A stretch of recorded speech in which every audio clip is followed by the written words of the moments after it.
Sejak awal mula, Sabda itu Allah, dan Ia berkenan dilahirkan sebagai penebus dunia. Dalam nama Bapa dan Putra dan Roh Kudus, Tuhan bersamamu.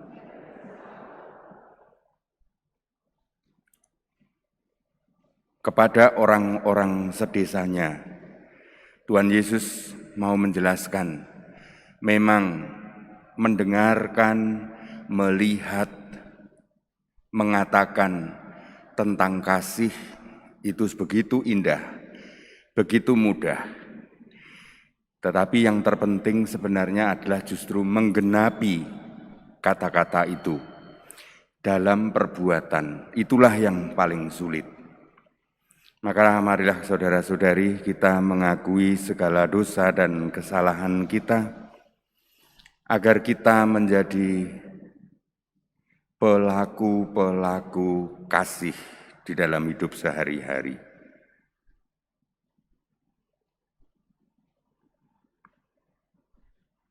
Saya mengaku kepada Allah yang Maha Kuasa dan kepada saudara sekalian bahwa saya telah berdosa dengan pikiran dan perkataan, dengan perbuatan dan kelalaian. Saya berdosa, saya sungguh berdosa. Oleh sebab itu saya mohon kepada Santa Perawan Maria, kepada para malaikat dan orang kudus, dan pada saudara sekalian, supaya mendoakan saya pada Allah Tuhan kita. Semoga Allah yang Maha Kuasa mengasihani kita, mengampuni dosa-dosa kita, dan mengantar kita ke hidup yang kekal. Tuhan kasihanilah kami. Kristus kasihanilah kami. Tuhan kasihanilah kami. Marilah berdoa. Allah Bapa Maha Penyayang, ajarilah kami menaruh cinta kasih, meluhurkan nama-Mu, melaksanakan perintah-Mu. Agar dengan demikian kami semua menjadi murid-murid Yesus yang pantas. Dialah Tuhan dan Juru Selamat kami yang hidup dan bertata bersama Engkau dalam Roh Kudus, Allah sepanjang segala masa.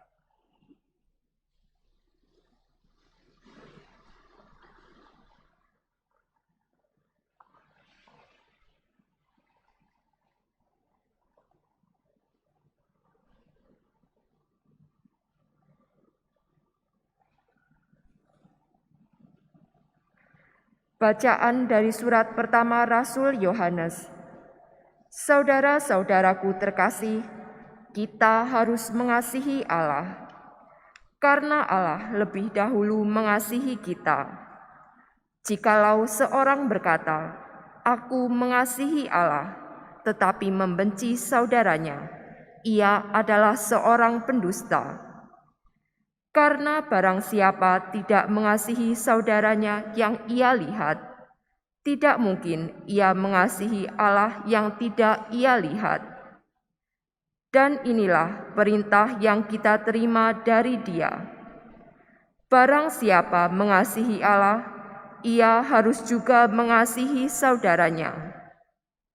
Setiap orang yang percaya bahwa Yesus adalah Kristus, lahir dari Allah. Dan setiap orang yang mengasihi Dia yang melahirkan, mengasihi juga Dia yang lahir daripadanya. Inilah tandanya bahwa kita mengasihi anak-anak Allah, yaitu apabila kita mengasihi Allah serta melakukan perintah-perintah-Nya. Sebab inilah kasih kepada Allah, yaitu bahwa kita menuruti perintah-perintah-Nya. Dan perintah-perintah-Nya itu tidak berat, sebab semua yang lahir dari Allah mengalahkan dunia.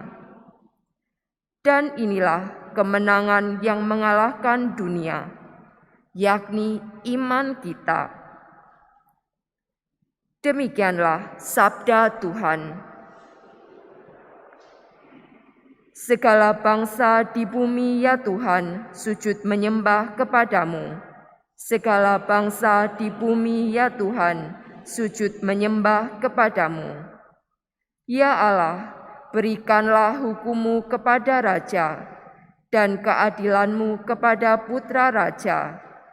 Kiranya ia mengadili umat-Mu dengan keadilan dan menghakimi orang-orang-Mu yang tertindas dengan hukum. Segala bangsa di bumi ya Tuhan, sujud menyembah kepadamu. Ia akan menebus nyawa mereka dari penindasan dan kekerasan. Darah mereka mahal di matanya. Kiranya ia didoakan senantiasa dan diberkati sepanjang hari. Segala bangsa di bumi ya Tuhan, sujud menyembah kepadamu. Biarlah namanya tetap selama-lamanya. Kiranya namanya semakin dikenal selama ada matahari. Kiranya segala bangsa saling memberkati dengan namanya dan menyebut Dia berbahagia. Segala bangsa di bumi ya Tuhan, sujud menyembah kepadamu.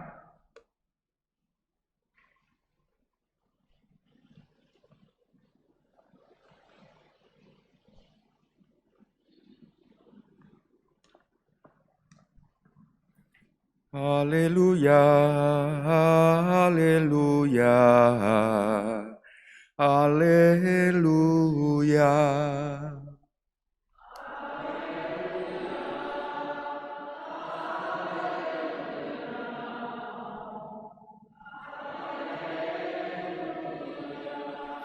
Tuhan mengutus aku menyampaikan kabar baik kepada orang-orang miskin dan memberitakan pembebasan kepada orang-orang tawanan.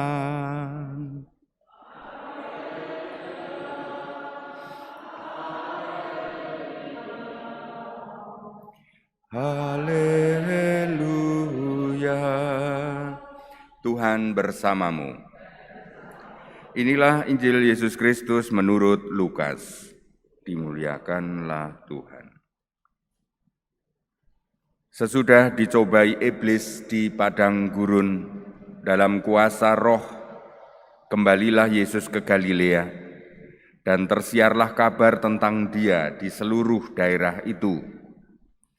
Selama di situ, Ia mengajar di rumah-rumah ibadat di situ, dan semua orang memuji Dia. Lalu Ia datang ke Nazaret, tempat Ia dibesarkan. Dan menurut kebiasaannya pada hari Sabat, Ia masuk ke rumah ibadat, lalu berdiri hendak membaca dari Alkitab. Kepadanya diberikan kitab Nabi Yesaya. Dan setelah membukanya, Ia menemukan nas di mana ada tertulis, Roh Tuhan ada padaku, oleh sebab Ia telah mengurapi aku untuk menyampaikan kabar baik kepada orang-orang miskin, dan Ia telah mengutus aku untuk memberitakan pembebasan kepada orang-orang tawanan dan penglihatan bagi orang-orang buta, untuk membebaskan orang-orang yang tertindas, untuk memberitakan tahun rahmat Tuhan telah datang. Kemudian Yesus menutup kitab itu, mengembalikannya kepada pejabat, lalu Ia duduk. Dan mata semua orang dalam rumah ibadat itu tertuju kepadanya. Lalu Yesus mulai mengajar mereka, katanya, pada hari ini genaplah nas tadi sewaktu kamu mendengarnya. Semua orang itu membenarkan Dia, dan mereka heran akan kata-kata indah yang diucapkannya. Demikianlah Injil Tuhan.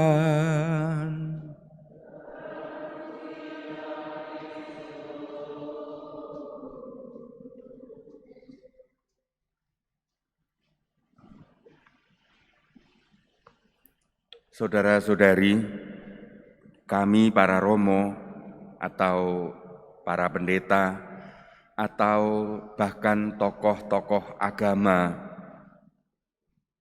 seringkali disindir dengan istilah koyo gajah diblangkoni, gajah dipakai topi blangkon itu ya, topi Jawa.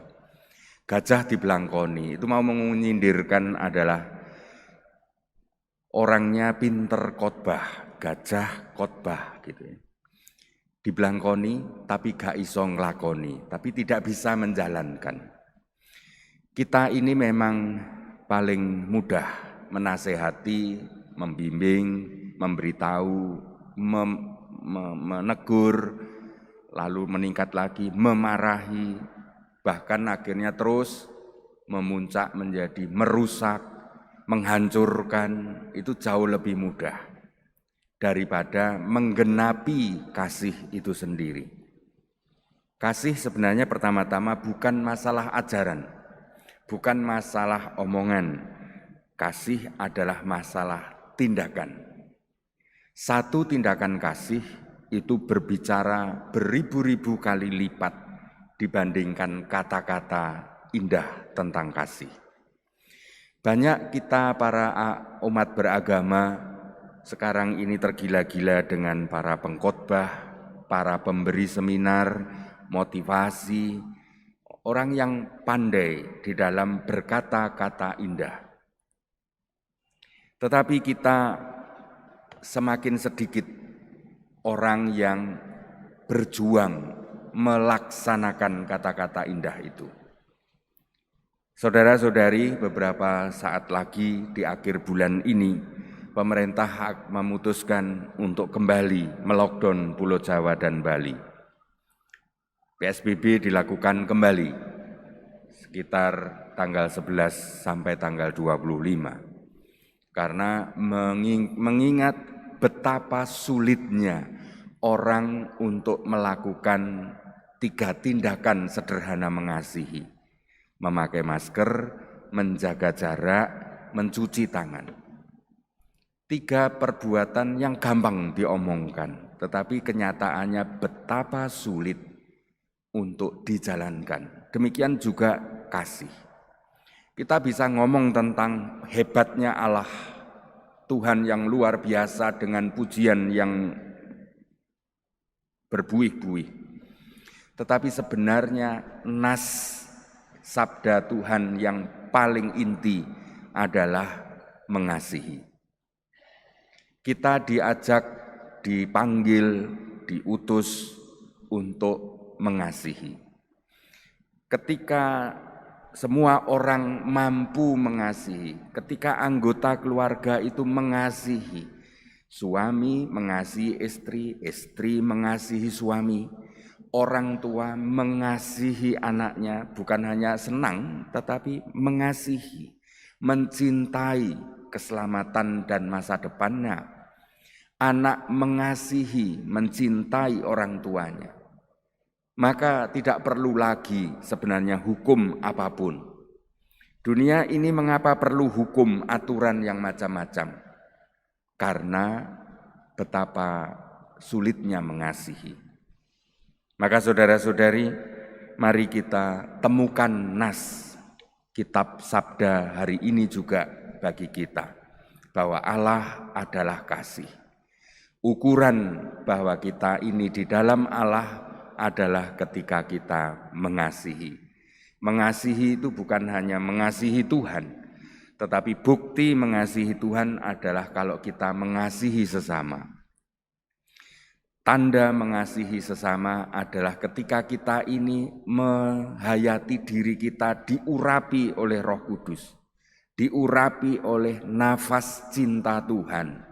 Dan dari situlah kita membebaskan, membantu, menyelamatkan, menolong, membebaskan orang-orang dari segala hambatan kehidupannya.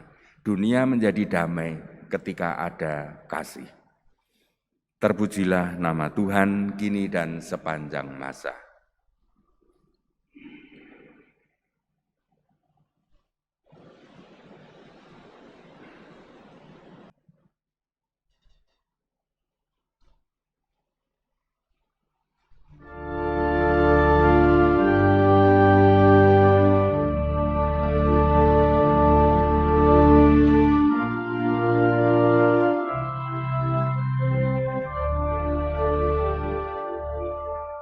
Bapak Ibu yang terkasih, marilah saat ini kita doa komuni batin.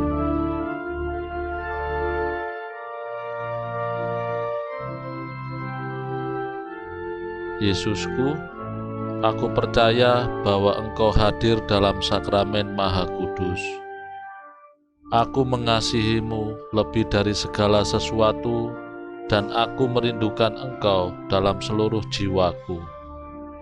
Karena aku tidak dapat menerimamu secara sakramental saat ini, maka datanglah ya Tuhan, sekurang-kurangnya secara rohani dalam hatiku, meskipun Engkau selalu telah datang.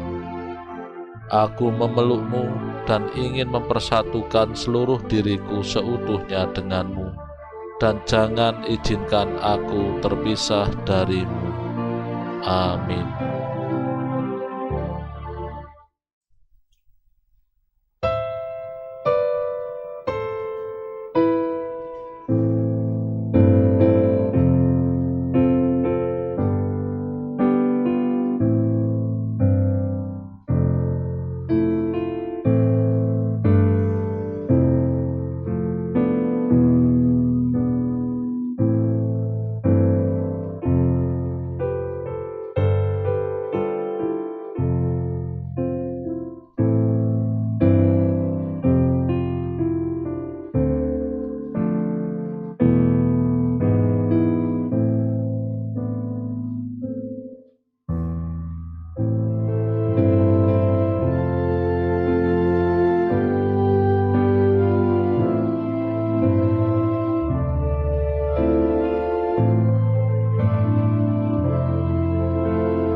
Demikian besar cinta kasih Allah kepada dunia, sehingga Ia menyerahkan anaknya yang tunggal, agar semua orang yang percaya kepadanya tidak binasa, melainkan memperoleh hidup abadi. Marilah berdoa.